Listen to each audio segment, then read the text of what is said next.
Let's build an outfit based on my age, husband edition. So, ang gagawin lang natin is magsa-search tayo ng age natin and then outfit. Ang age ng husband ko is 30 years old.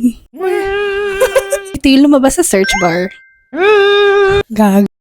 Outfit na lumabas is meron siyang navy blue na shirt, cup, eyeglass, then may brown na pants, na trousers, and then loafers. Salita ka. Halos outfit na meron tayo ngayon ay galing lang sa TikTok. So, ano natin nabili is brown trousers. So, trousers done. Sobrang mura lang nito from TikTok. Yes, pero tingnan mo yung quality, sobrang ganda niya. May pagka-wide leg siya, no? For reference pala, yung husband ko, mahilig siya magsuot ng skinny jeans.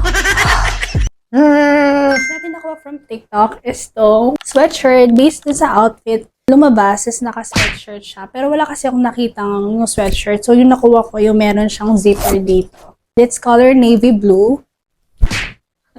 So far, so good. Ayan. Next is, susuot natin is yung loafers. Sa picture, meron siyang white socks. So, yung white socks, yung meron lang kami dito sa bahay. Ito yung loafers na nakuha namin sa TikTok. Re-revamp natin yung outfit niya. Tan! What do you think? Okay naman ba so far? What can you say, babu? Next is, meron siyang cup. Nakuha ko din to sa TikTok. Okay. Tada! Parang maluwang sa'yo. Like, yan. And then next, meron siyang eyeglasses na black lang. Tada! And then of course, hindi pwede mawala yung kanyang bag. Itong bag na to, hindi ito nakuha sa TikTok kasi existing bag na namin siya. A brown bag. Based dun sa picture na nakuha natin. Yay! So this is the final look!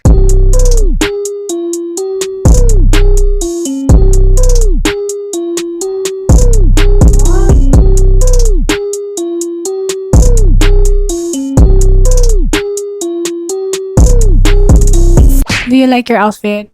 Yes.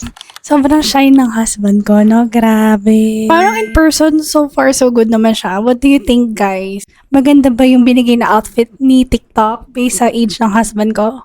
If you're gonna rate it 1 to 10, anong ma-relate niya sa outfit ng husband ko based sa age niya?